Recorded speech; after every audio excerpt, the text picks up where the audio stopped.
In this video, I'm going to show you how to create a Bitcoin wallet on Cash App step by step. If you want an easy way to start using Bitcoin, this process is simple and only takes a few minutes. Later in this video, I'll also show you my favorite service to transfer money internationally for very low fees. First, open Cash App on your phone and make sure the app is updated to the latest version. From the home screen, tap on the Bitcoin section or select the option to buy Bitcoin. Next, tap on Deposit Bitcoin. This will begin the process of setting up your Bitcoin wallet and generating your personal Bitcoin wallet address. Before you can fully access Bitcoin features, Cash App will ask you to verify your identity. Enter your full legal name exactly as it appears on your government-issued ID, then enter your date of birth.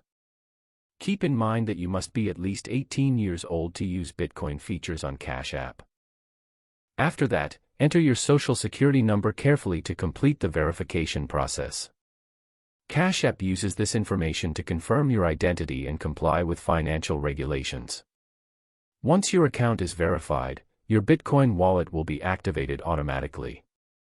You'll then be able to view your Bitcoin wallet address, receive Bitcoin, send Bitcoin to others, and scan Bitcoin QR codes directly inside the app. Now if you want to try my personal favorite money transfer service, I recommend using MoneyGram. You can send money quickly using your smartphone or at in-person MoneyGram locations spread out all over the US and Canada. Click the link in the description to download the app and try it out.